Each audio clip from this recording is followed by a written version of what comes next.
इन 3.5 सालों में कोई ऐसा वाकया, कोई दिलचस्प जो आपको याद हो? पता है बस जब 3.5 सालों में कितने जो वर्कर्स होते थे उनकी शादियां आपस में हो गई।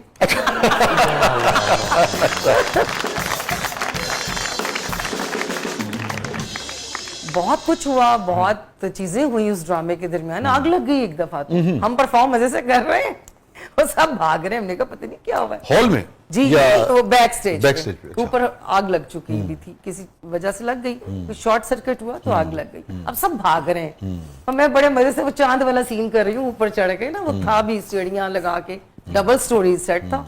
तो वहां मैं देख रही हूँ कि क्यों हलचल है सारी। खैर अपना सीन वीन करके हम नीचे उतरे और जाके फिर पीछे देखा, पूछा क्या वगैरह, आग लग गई। आपने अपना काम वैसे ही करना है, आपको नहीं टेंशन होनी चाहिए। फायर ब्रिगेड आया हुआ है, वो आग बुझ रही है और काम हो रहा है। आप लोग परफॉर्म करते हैं? हम लोग परफॉर्म कर रहे हैं। वाह। और आप देखिए वक्त कैसे तब्दील होता है, जो बैक स्टेज पे आग लगती थी अब वो मेन स्टेज पे लगी होती है।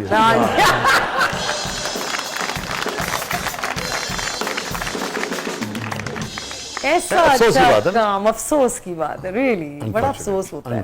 तो रिदा साहबा क्या है प्रोग्राम किस पर? मदिया जी अब हमारा सेगमेंट है मेरा कुछ सामान, तो आइए बढ़ते हैं जादुई संदूक की तरफ।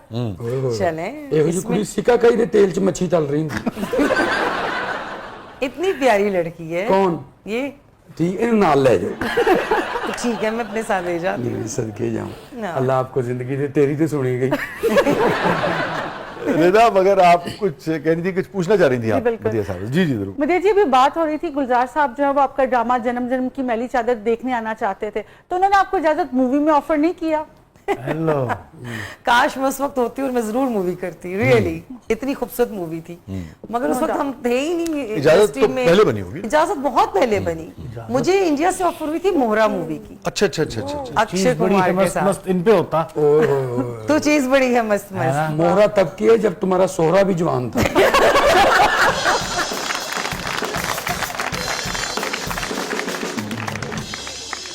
अच्छा, इस दौर में कौन सा डायरेक्टर आपको बहुत पसंद था? कि होता है ना कि भाई आर्टिस्ट का कि भाई ये बहुत अच्छा शूट करता है, इसका कंटेंट बहुत अच्छा होता है। मुझे मेरे सारे डायरेक्टर्स ने बहुत अच्छा काम किया। सैयद नूर साहब बहुत अच्छे डायरेक्टर हैं हमारे, शहजाद रफीक बहुत अच्छे डायरेक्टर हैं हमारे, पढ़े लिखे लोग हैं, अच्छा काम करते हैं। अल्ताफ हुसैन साहब मरहूम बहुत अच्छा काम करते थे। हसनैन जिनके साथ मैंने बहुत मूवीज की। जी जी। दादा नजरुल इस्लाम, हाँ उनके साथ मैंने मूवी की नरगिस।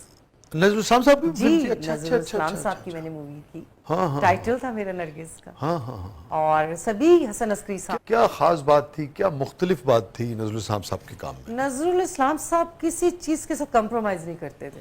उन्हें ये कलर चाहिए रेड तो उनको चाहिए, शूटिंग पैकअप करवा देते थे और काम करवाते तो दिल से। आर्टिस्ट से काम लेना भी तो शादी बहुत बड़ा काम है ना, कि दिल से काम करवाना, उसको समझाना, उसको बताना, और फिर वो चीज जब तक टेक नहीं होता था वो नहीं टेक करते थे, जब तक आर्टिस्ट को वैसा परफॉर्म नहीं ओके करता नहीं होता था, जब तक ओके नहीं होता था। और उनकी पंजाबी की वाहिद पहले काले चोर थी और दूसरी नरगिस थी। मेरी मूवी जावेद शेख साहब थे मेरे साथ, सुपरहिट मूवी, मैंने उसके बड़े अवार्ड्स लिए। और नजर साहब ने देखी थी उसकी सक्सेस? बिल्कुल देखी थी, बिल्कुल बहुत अच्छे तरीके से। मगर वो उनकी आखिरी फिल्म थी। आखिरी मूवी थी बिल्कुल। और आपको पता है ये काले चोर के गाने किसने लिखे थे? किसने? हबीब जालिब साहब। हबीब जालिब साहब ने, जी। चोर चोर काले चोर, बहुत अच्छे गाने। हबीब जालिब साहब के लिखे। हबीब किस पाए के लोग आप देखिए फिल्म से जुड़े होते थे, स्कॉलर्स आपके बड़े बड़े शायर, आपके बड़े बड़े मुफक्किर और चेंज की ख्वाहिश रखने वाले। और क्या फिल्म इंडस्ट्री में लिखने वाले लोग आए, बशीर नियाज साहब आए, ख्वाजा परवेज साहब आए, क्या बड़े बड़े नाम आए, सलीम शफाई साहब आए।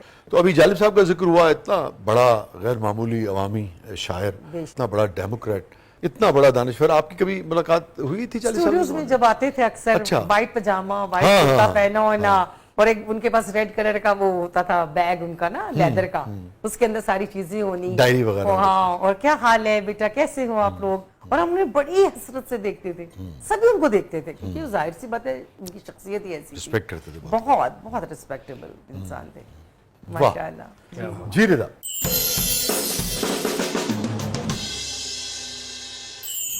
अच्छा ये जो कुड़ी कश्ती च बैकर हो रही होंगी, क्यों? कहनी मेरे चप्पू मछेरे ने घोले। ओह माय गॉड, वो संदूक में रख क्या लगी। हार लगे हुए हैं, क्या क्या पड़ा हुआ है। ओह माय गॉड, वाओ, क्या दौर था इसका भी। ओह माय गॉड, हमारी तो फिल्में इसमें होती थी ना, हम तो इतने शौक से अपनी फिल्मों को लगाना वीसीआर में और देखना, फिर सीरीज आई, फिर अब सारा सिलसिला चेंज होता गया। खैर यूएसबी आ गई फिर, ओए ओए 3310, इसकी क्या ही बात है वैसे है। 3310 इजी माहौल था। अच्छा, माँ इजी थी, बच्चों को दिखाने नहीं पड़ता था कुछ भी, स्कूल से बस कॉल करो, मैसेज सुनो और बात खत्म। सिंपल दौर था, सिंपल चीजें थी, जितनी जितनी कॉम्प्लिकेटेड चीजें होती गई। अब देखे सारे रिश्ते बिखर गए, एक टेबल पे बैठे होते हैं, सब अपने अपने फोन में होते हैं, कोई किसी को टाइम ही नहीं देता। ये दूर तो हुए हैं ना ऑब्वियसली। अच्छा, तो मदिया शाह को इससे शिकवा है, इसका मतलब है ये जो अब आ थोड़ा बहुत है, जब अवॉइड करती है फैमिली एक दूसरे को, जब बच्चे अवॉइड करते हैं, जब छोटा सा ही बच्चा होता है 6-7 मंथ का, उसको सेंस आने लगती है, मोबाइल पकड़ा देती है माएँ, तो उससे बड़ा नुकसान है। आइज का नुकसान है, आपको पता है कि अभी बच्चे होते हैं, रेजेस आइज के लिए ठीक नहीं है, हार्ट बीट के लिए भी सही नहीं है, तो नहीं देना नींद चाहिए। के लिए भी। हाँ, बिल्कुल बिल्कुल इस नहीं मोबाइल देना के आने से सर सबके फोन सफेद हो गई।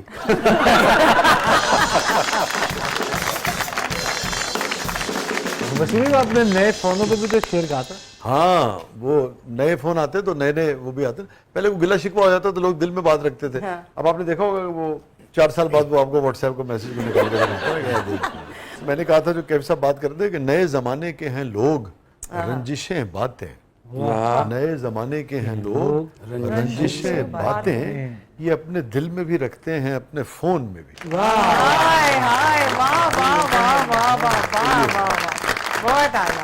तो मदिया शाह को 3310 पसंद है। मुझे बहुत पसंद है। शाह साहब ने तो किसी और तरह का है ना जी, हमारा सोशल मीडिया क्या करता है, ये सुने आप। ब्रेकिंग न्यूज, मदिया शाह 3310 यूज करने पर मजबूर। उनकी माली हालात खराब। ओह माय गॉड, क्या प्रॉब्लम है, वो आईफोन क्यों नहीं यूज कर पा रही? फोन, बैग सब बिक गए। अपनी बकवास बंद करो।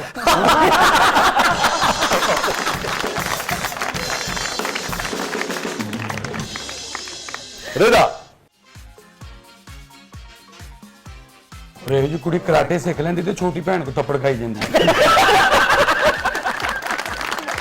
वाह जी वाह, तुम्हें मारने के अलावा वैसे कोई और बात नहीं आती? नहीं। हर चीज मारपीट पे रखी हुई है नाजुक सी लड़की के साथ। यार वो देखो, ओए होए, क्या पकड़ा जाए। हाय, दूरों ही पढ़ना, बैग अंदरों भी खींच लेंदा जी। वाह, पेन्स। पेन्स, इनके बगैर कुछ भी नहीं हो सकता। क्या बात। हाय, क्या खूबसूरत यादें हैं इसके साथ, सच में। पढ़े इससे, लिखा इससे हैं, फिर बचपन में हम लड़ते भी थे कि ग्रीन मेरा है, रेड उसका है, ब्लैक उसका है, ग्रीन मैंने, छुपाते भी थे ना हम लोग।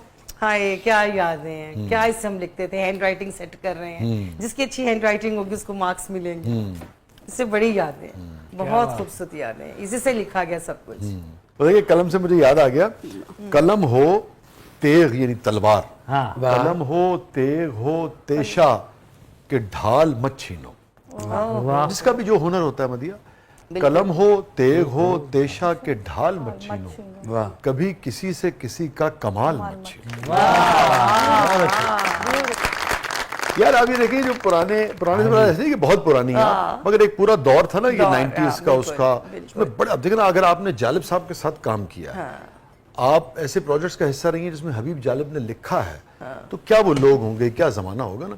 तो आप देखिए क्या अच्छी, मतलब उन्होंने किस तरीके से कलम को इस्तेमाल किया, कलम के लफ्ज को ना, डायलॉग। तो हाँ, उस दौर में जो बड़े लोग थे, जब आप बड़े लोगों के साथ काम करते हैं, आपके काम की नौयत और जिम्मेदारी